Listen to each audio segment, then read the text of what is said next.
ప్రేక్షకులందరికీ నమస్కారం. ఈరోజు మన స్టూడియోలో ప్రముఖ ఆధ్యాత్మికవేత్త, ఆస్ట్రాలజర్ బ్రహ్మశ్రీ సుభాష్ శర్మ గారు ఉన్నారు. అక్షయ తృతీయ గురించి డీటెయిల్గా కొన్ని ఇంట్రెస్టింగ్ విశేషాలు గురువుగారిని అడిగి తెలుసుకుందాం.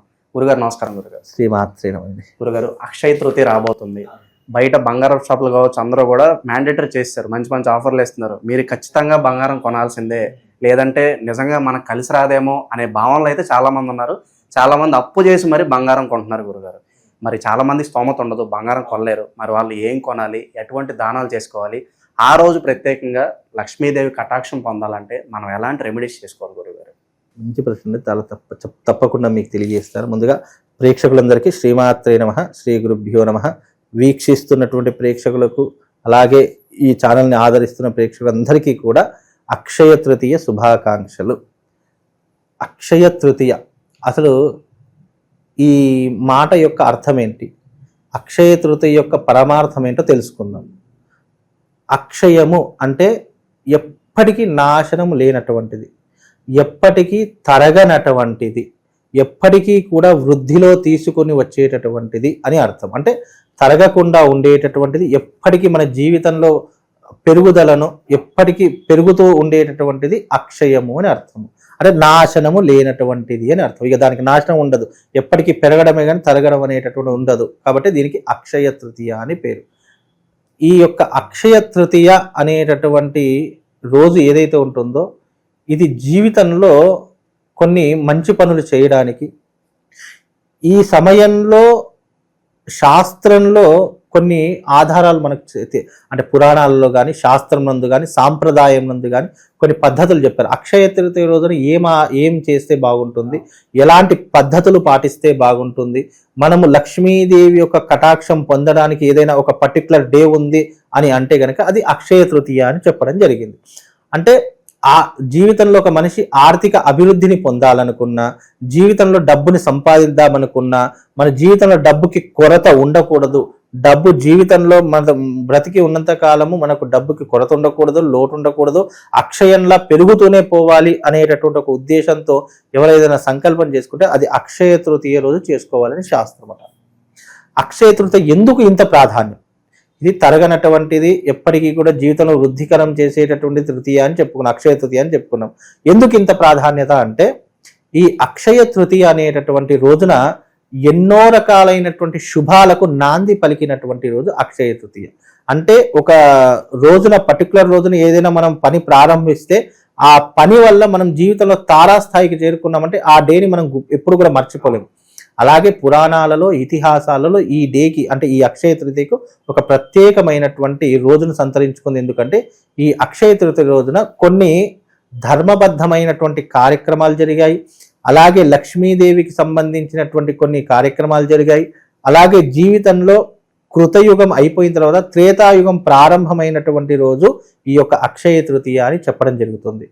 అలాగే మహావిష్ణు అవతారంలో పరశురామ అవతారము జరిగినటువంటి రోజు అక్షయ తృతీయ అని చెప్పడం జరిగింది.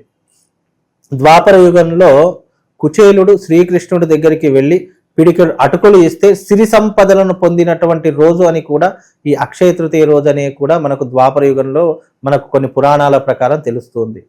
లక్ష్మీదేవి పుట్టినటువంటి రోజు అని కూడా మనకు శాస్త్రంలో తెలియజేయడం జరిగింది. అలాగే ఈ అక్షయ తృతీయ బంగారం ఎందుకు కొంటున్నారంటే, బంగారం పుట్టినటువంటి రోజు అక్షయ తృతీయ.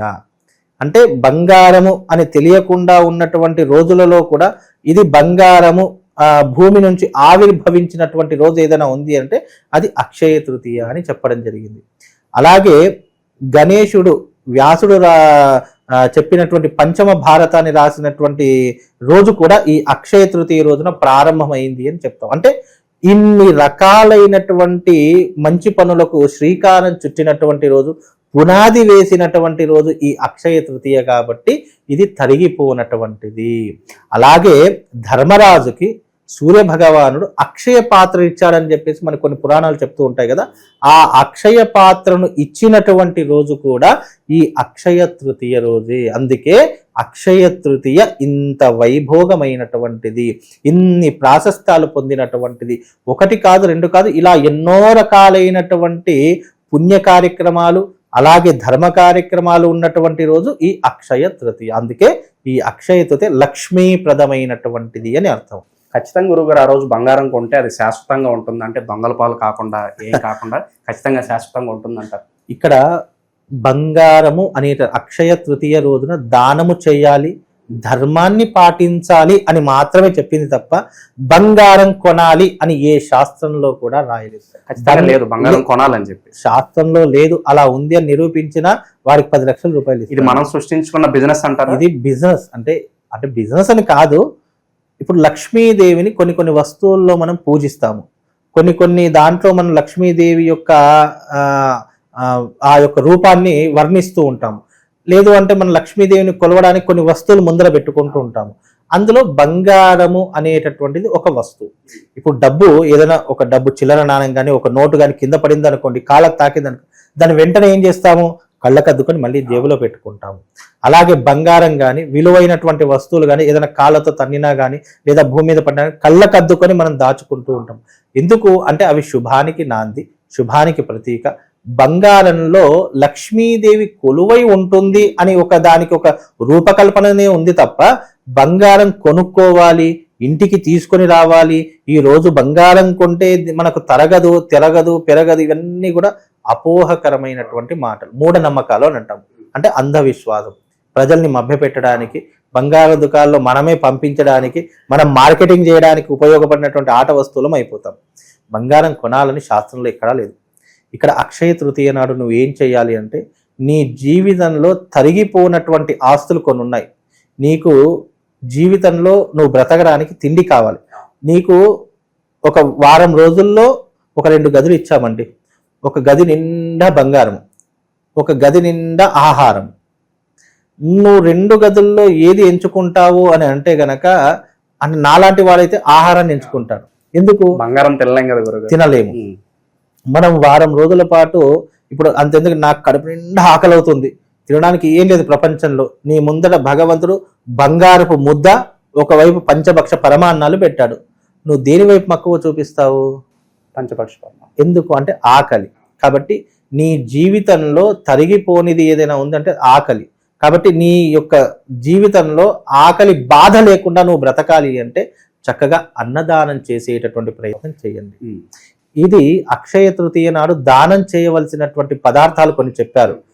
1 అన్నదానము, 2 గొడుగు దానము, 3 చెప్పుల దానము, 4 కుంభదానము అంటే నీటితో ఉన్నటువంటి కుండను దానం ఇవ్వడము, 5వది విసనకర్ర దానం ఇవ్వడము, 6వది భూదానం ఇవ్వడము, 7వది సువర్ణ దానం అంటే బంగారం దానం ఇవ్వమని చెప్పడం, 8వది ఏంటి అంటే గనక గోదానము, 9వది ఏంటి అంటే కన్యాదానము, 10వది ఏంటి అని అంటే గనక నీ జీవితంలో ఎప్పటికీ కూడా నువ్వు నీ శరీరాన్ని అంటు పెట్టుకునే వస్త్రదానము. అంటే నీ జీవితంలో వస్త్రం లేకుండా నువ్వు ఉండలేవు, తిండి లేకుండా. కాబట్టి ముఖ్యంగా నువ్వు జీవితంలో ఏదన్నా నీకు తరగకుండా ఉండాలి, నువ్వు ఎప్పటికీ కూడా వీటితో సమృద్ధిగా ఉండాలి అంటే గనక వస్త్రదానం చెయ్యు, అన్నదానం చెయ్యు. ఎవరి స్తోమత తగ్గట్లుగా వాళ్ళు ఈ వస్తువులను కొనుగోలు చేసి దానం చేస్తే బాగుంటుంది అంటారు. స్తోమతకు మించి దానం చేయకూడదు. నీ స్తోమత ఎంత, నేను 10 రూపాయలు సంపాదిస్తున్నాను అంటే అందులో కనీసం ఒక 2 రూపాయలను దానం చేయి, మిగతా 8 రూపాయలు దాచుకో, తప్పు లేదు.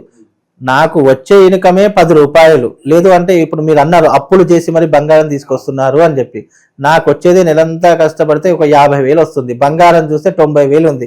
అంటే ఈ రోజు మా ఆవిడ బంగారం కొనమన్నది అని చెప్పేసి నేను ఇంకా 40,000 అప్పు తీసుకొచ్చి నా సంపాదన 2 జోడించి నేను ఇంటికి బంగారం తీసుకుని వెళితేనే నాకు ఇంట్లో ఫుడ్ దొరుకుతుంది, లేకపోతే ఈ రోజంతా పస్తులే. అంటే ఏంటి ఇక్కడ, బంగారం కొనమని శాస్త్రం చెప్పలేదయ్యా. నీ స్తోమత ఎంతనైతే ఉంటుందో దానికి తగినటువంటి విధంగా దానము చేయు, ధర్మం చేయు, నువ్వు మంచి సత్కార్యములు చేయు. ఈ రోజున ఏ పని అయితే చేస్తావో అది నీ జీవితంలో తరిగిపోనటువంటిదిగా మిగిలిపోతుంది అని శాస్త్రం చెప్పింది తప్ప బంగారం కొనమని చెప్పలేదు. బంగారం కంటే విలువైనది ఒకటి కొనుక్కోవచ్చు. బంగారం కంటే విలువైనది అక్షయ తృతీయ రోజున నీ ఇంట్లో పెట్టుకుంటే నీ జీవితంలో బంగారం కంటే గొప్పనైనటువంటి విధానం నీ జీవితంలో వస్తుంది. అంటే మీరు అన్నారు కదా, పేదవాళ్ళు ఏ స్తోమత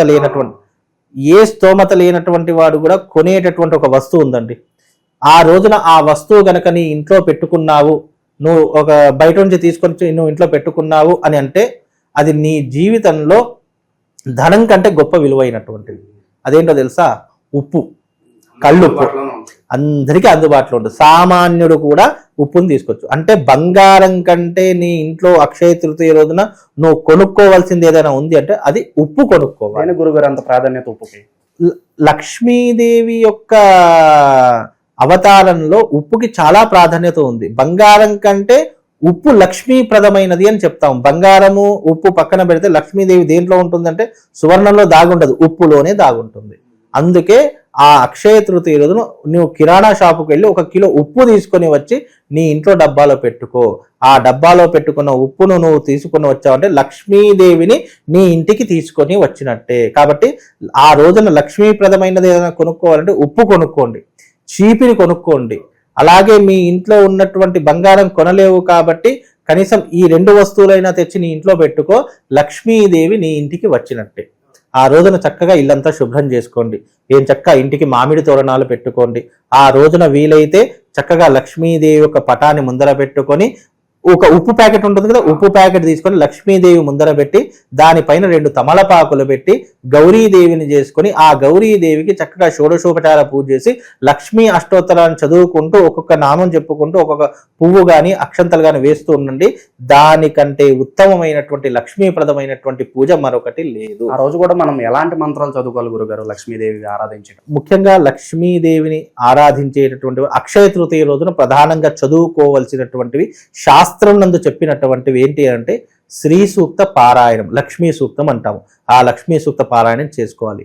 2వది దేవి ఖడ్గమాల పారాయణ స్తోత్రము, 3వది లలితా సహస్రనామ స్తోత్రము, 4వది కనకధారా స్తోత్రము, 5వది మనకు విష్ణు సహస్రనామ పారాయణం. ఈ 5ట్లో మీకు ఏది వస్తుందో మీ నోటితో ఏదైతే మీరు చెప్పగలుగుతారో ఈ 5 ఏదో ఒక దాన్ని ఎంచుకొని మీరు చక్కగా ఆ యొక్క స్తోత్ర పారాయణం చేసుకోండి. ఎందుకంటే ఈ అక్షయ తృతీయ లక్ష్మీ నారాయణులకు చాలా ప్రీతికరమైనటువంటిది అని శాస్త్రం.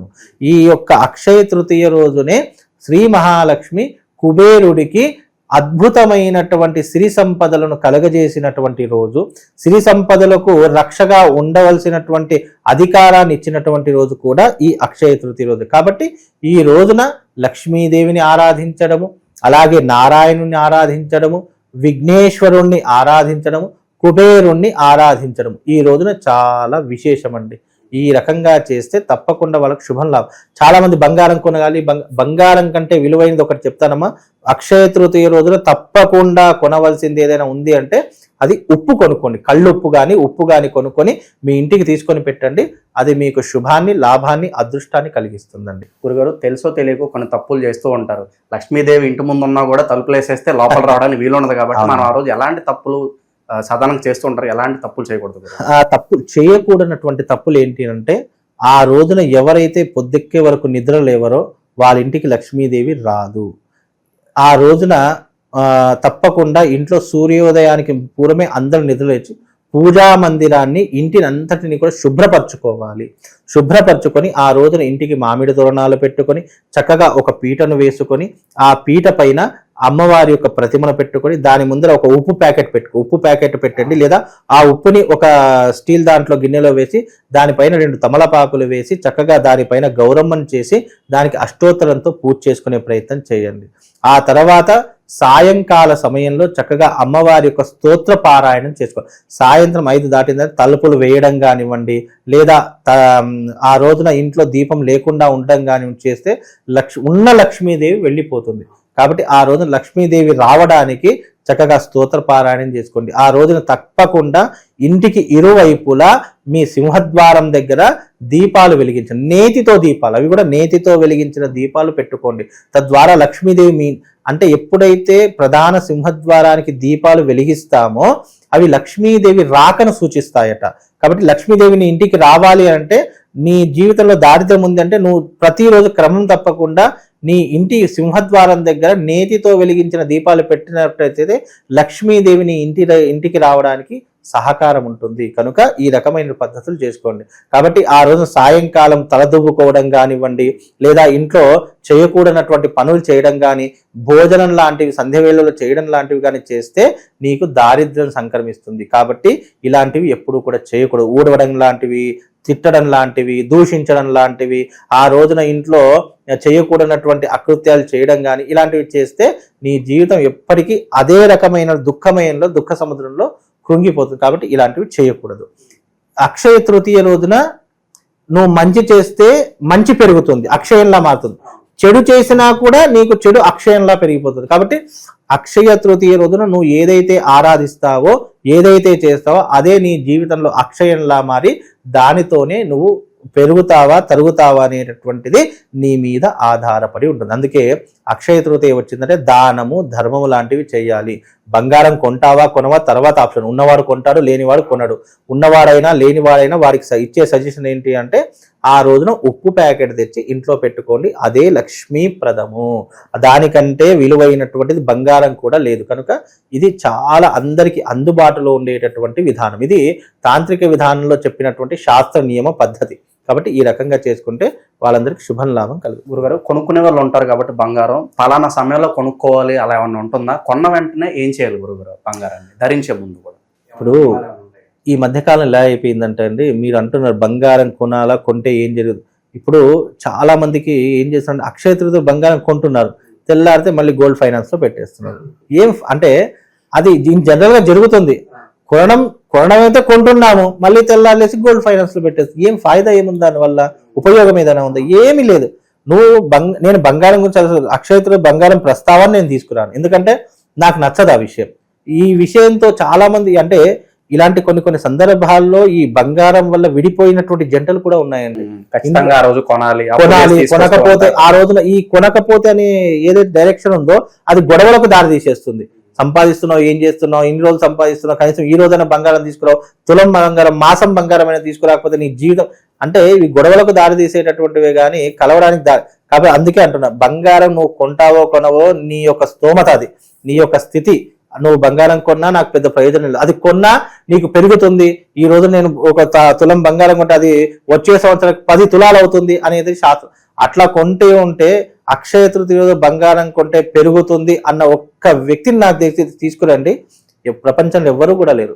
అక్షయ తృతీయ నాడు బంగారం కొంటే అది పెరుగుతుంది, అది జీవితంలో మళ్ళీ వచ్చే సంవత్సరం వరకు మళ్ళీ ఇంకా బంగారం కొంటూనే ఉంటాము అని చెప్పడం అనేది మూర్ఖత్వం, మూఢనమ్మకం. అంటే ప్రజల్ని మనం మూఢనమ్మకంలో మనమే పారేస్తున్నాం. కాబట్టి ఈ మూఢనమ్మకాలు పెట్టుకోకండి. చక్కగా లక్ష్మీదేవిని ఆరాధన చేసుకోండి, దానం చేయండి, ధర్మం వైపు నిలబడండి. ఈ 3 చేస్తే ఈ బంగారం కొనడం కాదు, మీరు వద్దన్నా మీ ఇంటికి బంగారం వస్తుంది. మీరు వద్దు నాకు ఈ బంగారం చాలు అన్నా మీ ఇంటికి బంగారం వస్తుంది. ఇది నా గ్యారంటీ అండి.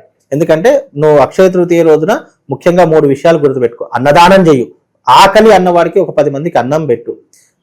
నీటి దానం చెయ్యు, దాహం అన్నవాడికి కడుపు నిండా నీటి దానం చెయ్యు.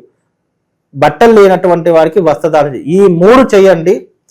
అంటే ఈ 3 చేస్తే బంగారం కొంటే అది పెరుగుతుందో లేదా నువ్వు 1000 కోట్లకు అవుతావో తెలియదు, కానీ ఈ 3 చేయడం వల్ల నీ జీవితంలో దారిద్ర్యం అయితే రాదండి. చలివేంద్రాలు కూడా పెడుతూ ఉంటారు గురుగారు చాలా మంది. చలివేంద్ర ఇది వేసవి కాలం, అందులోనూ వైశాఖ మాసం వచ్చింది అంటే ఎండలు మండిపోతూ ఉంటాయి. ఇంకోటి ఏంటంటే వైశాఖ మాసంలోనే నీటి దానం ఎందుకు చేయమన్నాము అని అంటే గనక మీకు ఎప్పుడైనా గుర్తుపెట్టుకోండి, అక్షయ తృతీయ అనేటటువంటిది వైశాఖ మాసం ఎందుకు ప్రారంభమవుతుంది, ఆ రోజున చేసే దాన ధర్మము సూర్యుడు. అందుకే సూర్యుడు ధర్మరాజుకి అక్షయ పాత్రను ఎందుకు ఇచ్చాడు అంటే, ఈ వైశాఖ మాసంలో ఎండ తీవ్రత ఎక్కువగా ఉంటుంది, నీ సైన్యానికి నువ్వు ఏది అందించలేవు కాబట్టి ఇదిగో ఈ అక్షయ పాత్రను ఇస్తున్నాను, దీని ద్వారా నీకు నీరు, ధాన్యము, ధనము అన్నీ కూడా సమృద్ధిగా లభిస్తాయి. నువ్వు ఈ పాత్రలో ఏది వేస్తే అది నీకు అక్షయంలా వస్తుంది అని చెప్పేసి అన్నారట. అందుకే ధర్మరాజుకి ఆ సూర్య భగవానుడు అక్షయ పాత్రను ఇచ్చాడు. అందుకే అక్షయము అంటే తరిగిపోనటువంటిది అని అర్థం. అంటే నీ జీవితంలో నీకు ఏది కావాలి, తిండి కావాలి, బట్ట కావాలి, నీరు కావాలి, ఈ 3 నీ దగ్గర ఉంటే నువ్వు ఎవరి దగ్గర ఇట్లా చేయి దాచాల్సిన పని ఉండదు. బంగారం ఈ రోజు ఉంటుంది, రేపు నువ్వు జీవితాంతం ఏ పని చేయకుండా బంగారం అమ్ముకొని బ్రతుకుతున్నావు, అది ఎంతవరకు ఉంటుంది, మహా అయితే 10 సంవత్సరాలు, ఆ దాని తర్వాత మళ్ళీ చేయి దాచాల్సింది. కాబట్టి నీ చేయి దాచవలసిన పని లేకుండా నీ జీవితంలో ధర్మం వైపు అలాగే నీ జీవితంలో పుణ్యం వైపు నువ్వు ప్రయాణించాలంటే ఈ 3 దానాలు చెయ్యి.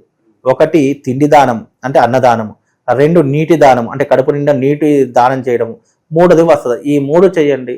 మీరు ఈ బంగారం ఒక 1000 కిలోల బంగారం దానం చేస్తే ఎంత పుణ్యం కలుగుతుందో అంత పుణ్యం ఈ 3 దానాలు చేస్తే కలుగుతుందండి. అక్షయ తృతీయ రోజు ఏం చేయాలి, ఎలాంటి విధి విధానాలు పాటించాలి, చాలా బాగా వివరించారు గురుగారు. ఆ లక్ష్మీదేవి కటాక్షం అందరి మీద ఉండాలని చెప్పి మనస్ఫూర్తి కోరుకుంటున్నాను. ధన్యవాదాలు. శ్రీమాత్రే.